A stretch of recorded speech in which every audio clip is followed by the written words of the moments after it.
Hello, everyone. Here's some of your top headlines tonight. We are learning new details about the disappearance of 2 children in Rexburg. Police say they do not believe the children's lives are in danger, but they also think the mother knows where the kids are. Police want the parents of Tylee Ryan and Joshua Vallows to come forward with information on the children's location and their welfare. But so far, they say the parents have not been cooperative. Police say Tylee and Joshua are not with their mother, Lori Vallow, and stepfather, Chad Daybell, who recently left the state of Idaho. Tylee and Joshua haven't been seen, in fact, since September. Police are asking anyone with information to contact them. No charges have been filed at this time. The days of driving while holding your phone are almost over in Meridian. Starting tomorrow, Meridian PD will be enforcing the city's new hands-free ordinance. The ordinance bans all handheld wireless devices like cell phones while driving. And if you're caught using one, even if you're at a stoplight, it could land you a $90 fine plus court costs and an infraction. Police say they've issued nearly 200 written warnings since the ordinance was passed in October.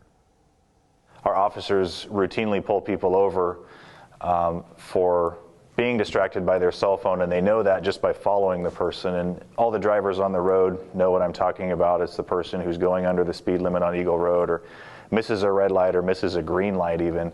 The city of Meridian is the first city in the Treasure Valley to pass an ordinance like this one, but cities in other parts of Idaho have passed similar measures to limit texting and driving. By the way, there are many cheap and good hands-free attachments that can allow you to make phone calls through your radio with Bluetooth, so it might be time to get one.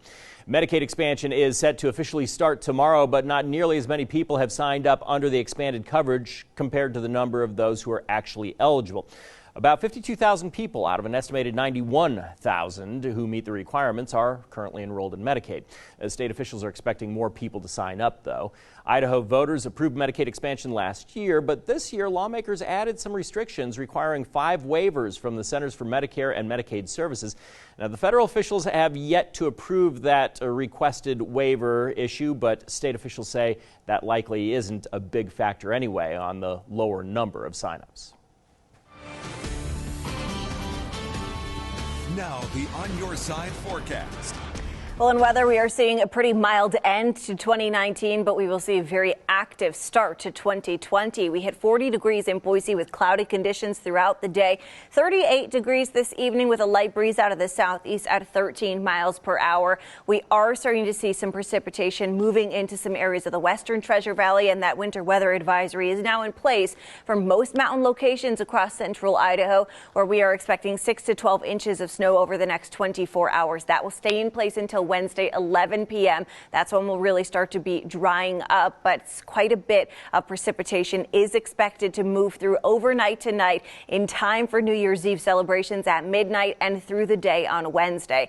A look at the futurecast shows widespread snow showers moving in throughout the night. By midnight, maybe a mix of rain and snow in Boise. Many locations across Ada and Canyon counties will be seeing rain at midnight. And then with these warmer temperatures moving in as well, our snow levels are going to be rising through the day on Wednesday, so even some mounted locations will start to see a mix of rain and snow between 5,000 and 6,000 feet on Wednesday. But overall, just a very wet and windy start to the new year. We could even see some thunder in the Boise area throughout the day on Wednesday, but then Thursday and Friday look to clear out across the board. So calmer conditions are in store, but a very active next 24 hours for us with that winter weather advisory in place for the mountains. 6 to 12 inches will be accumulating by the time we get through the day on Wednesday, and through the next 10 days. For the first 10 days of the new year, ski resorts across the state could be seeing upwards of 2 feet of snow. Brundage could be seeing 34 inches, 25 possible for Tamarack. We'll keep an eye on this as we get closer, but generally speaking, at least 6 to 12 inches of fresh snow to start off the new year for many ski resorts across the state. Great news there for many people. As far as temperatures in the Treasure Valley go, we'll be above average for the next 7 days, with temperatures getting into the 40s all the way through next weekend. The big story, though, is New Year's Day. Very wet weather expected, windy conditions in the afternoon with a high of 43 degrees. To see the latest news and weather headlines, just head to 6onyourside.com.